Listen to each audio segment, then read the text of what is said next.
I will talk about the Bodø Municipality is going to or are in the phase to develop a new district, which is called New City, New Airport. This is one of the biggest project going on in Norway, and it's like Bodø Kommune is planning to move in the airport from the existing place to bit further to the coastal area, coastal part. So it will release a huge amount of area, which will be developed in two phases. One part will be a neighborhood, which will be like a zero emission neighborhood. Another part will be industrial, and it will be maybe industrial park or like a different sort of industries will be there. So that's about the planned project. Then the new part for moving the airport is already going on. So you can see in the picture that this is the actually 3D model for the new airport, just very close to the sea. So it will, and then the rest of the sea is like a new development of the city extension. And this airport will be moved by 2030. After 2030, that the free area will be developed. So this airport moving work is going on right now. So I will just brief about climate energy goals for Bodø Kommune, Bodø Municipality. Recently, our city council have passed the new climate energy plan for almost 10 years. So it has like 5 prime goals that it will reduce the indirect emission, and it will be strengthen the circular economic activities, and all the area which will be used, it will be used by like principle of areal neutrality, that it will not impact the climate or environment, and also it will reduce the CO2 emission 70%, like a direct emission 70% by 2030, and have like ambitious goal. Bodø Municipality will be climate neutral by 2050, and also it will be like a energy efficient society, that you are going to use the emission-free energy. Already, Norway, they're producing almost 99% energy from the hydro, so it's almost clean. So it has the a higher ambition to be used, like because due to the climate change, so production is getting like a production's patterns, it's like ups and downs. So they need other sources also to add on in this production cycle. So they want to be like a more renewable and more clean. And also Bodø will be climate robust city. That's the precise climate energy goals for Bodø Kommune for next 10 years. And this is just like a overall view of energy consumption in Bodø Municipality. You can see in the chart that like a total almost 53% electricity is consumed by different sectors, and it's like I will mention that it's major part which comes from the hydropower. So it almost like it's clean energy. And the oil products like a fossil fuel still makes up like a significant portion in both. The 40% of the total consumption goes for fossil fuel, and this includes diesel, other fossil fuel, and it's mostly used by the transport, construction, backup, and for the backup heating. Also, it highlights the potential for decarbonization, particularly through electrification and renewable heating solutions.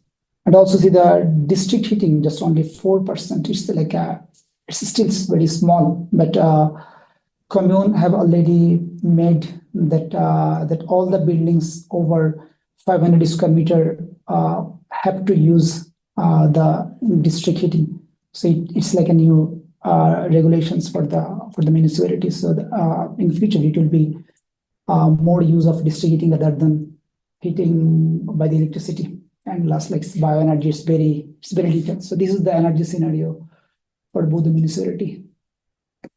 And the electricity consumption in Bodø, so it's like the majority electricity is consumed by the households, and it includes for mostly for the heating.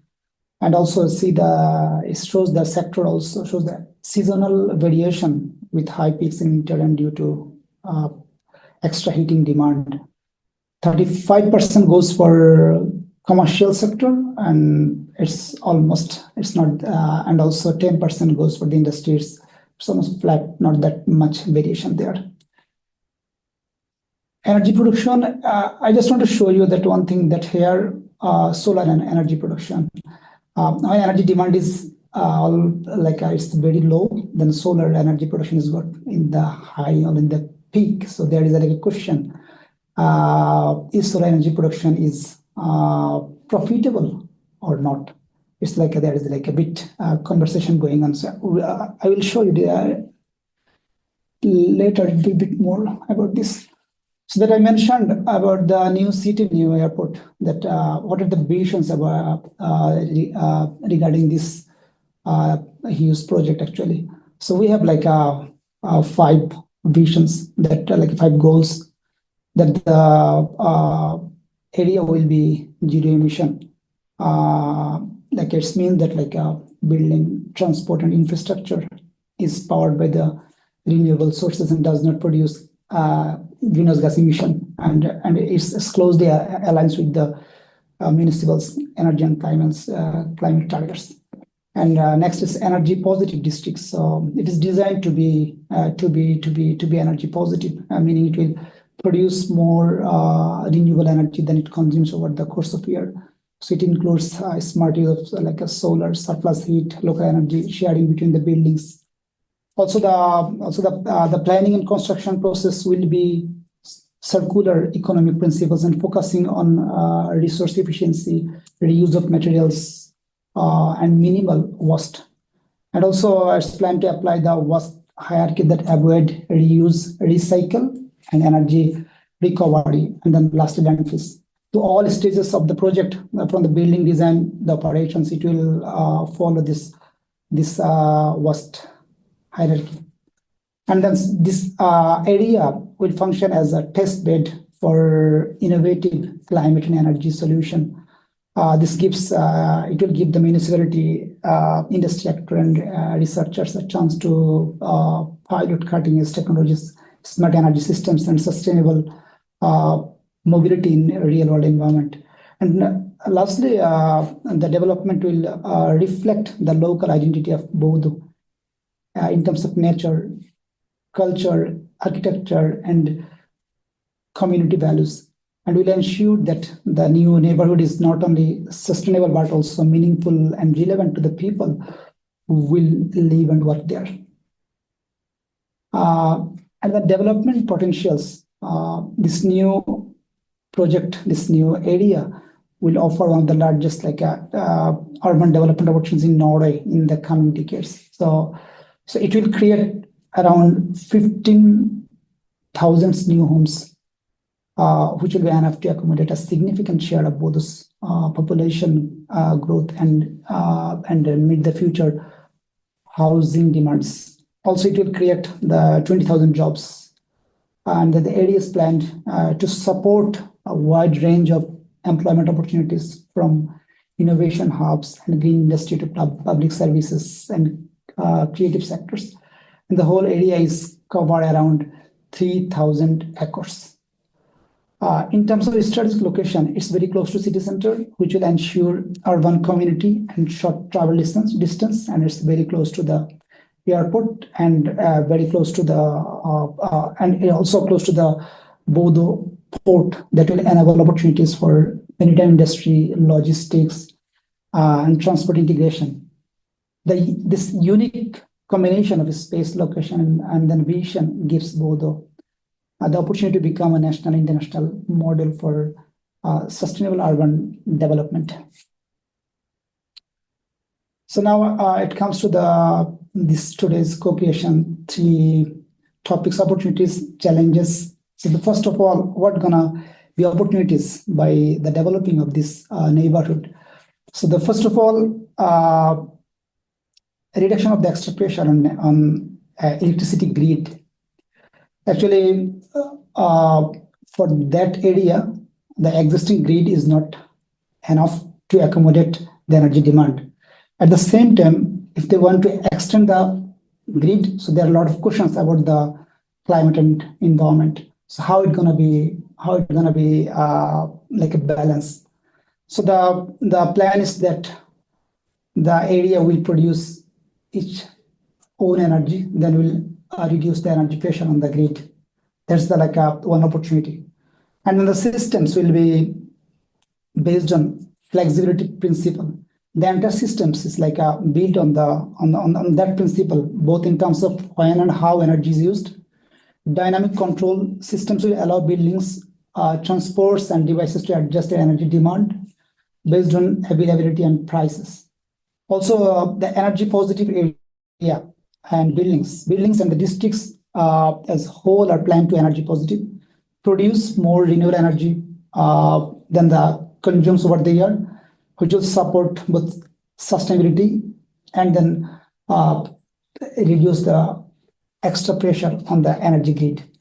And also this industry area will produce surplus heat that are also planned to use to fulfill the demand of the heating for the neighborhood.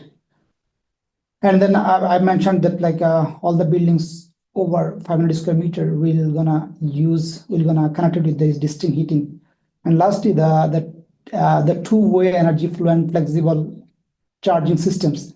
The systems supports allowing electrical vehicles to not just charge but also feed the electricity back into the grid. So it's this allows EVs to act as a mobile batteries and enhance grid flexibilities. So that's the major opportunities we will get from that project. And also the next one is that challenges. So that I have mentioned, I have shown earlier that solar energy production, its on demand is a bit low, then the solar energy production has got a bit higher. So the question is that how we can use the produced solar energy in a much more effective way, because we're talking about the company who are developing airport. They said that they will not use the solar panels in the roof because it's not profitable for them, and the payback period is way longer. So it's a bit mismatch about the production and consumption. So this is the one thing that we are trying to solve, actually how we can solve it more effective way. And the next one is, as it is located in the coast of the sea, so it's naturally it has a lot of wind. But we still looking for the wind of a production technologies that can be adapted for the R1 level, and that we didn't so far. We didn't found any developed technologies. There are some technologies already available, but it's not well fitted with the area that we are discussing about. And also there are a lot of discussion also controversies about the wind farms. So there's another thing, that how we gonna use that this wind to produce the energy. That's another point we're actually we're talking about. Also, that I mentioned the grid limitation. So that's the controversy, that if they want to extend the grid, then they will have the impact. And how they can shift the energy consumption from day to night. So that's another thing is also we are trying to find the solution. So finally, reporting. There are a lot of different actors. So we're thinking how we gonna mandate them to report us. So we are also we are working with the energy planning at present. So we try to find a better way that we can engage all the actors in terms of their energy consumption or energy production. So this is the challenges that we are facing at present. And then next one is like a possible solution that we have found by ourselves, like I mentioned using surplus heat, and then low temperature heating.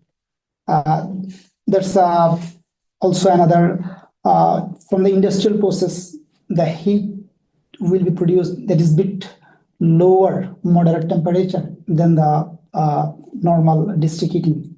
So we have a connection with the district heating company.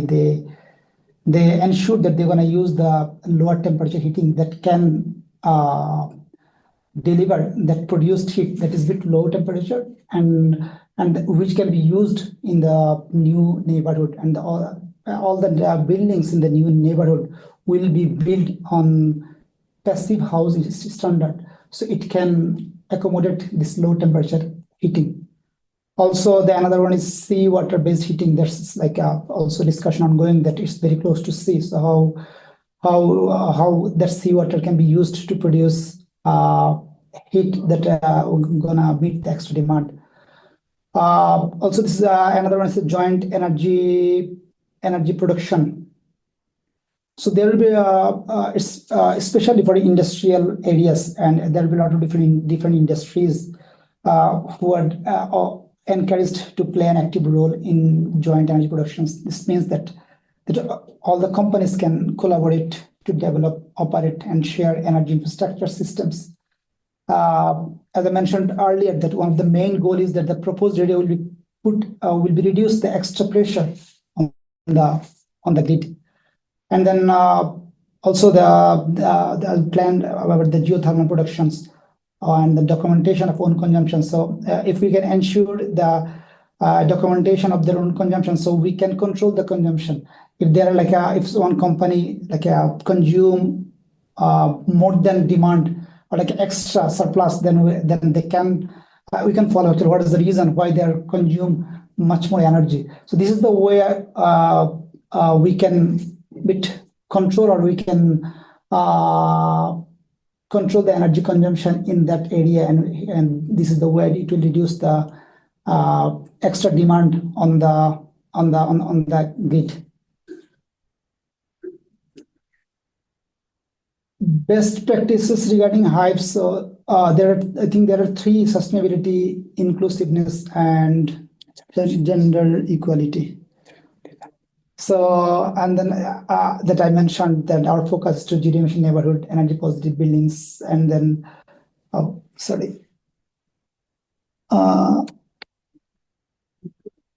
yeah. So, and can you see? Yeah. So yes. That you mentioned that our focus is build on zero emission neighborhood, energy positive buildings, and use of surplus heat. So it's directly supporting long-term sustainability. Also embracing circular economy principles, including waste reduction and local resource reuse, strengthen ecological resilience. And then the next one is how it's going to be inclusive. The concept of energy sharing, joint production reactors, and open access to infrastructure reflects a commitment to making energy systems accessible to all, and also developing local identity, involving citizens in reporting, and using area as a test bed for learning, fosters community ownership and inclusions. And lastly, acknowledging the grid upgrades and behavioral changes require broad engagement, and plan to create room for all stakeholders to contribute, not just the technical point of view or economical allied. It's all gonna be one platform to solve this problem. Yeah, this is all from my side.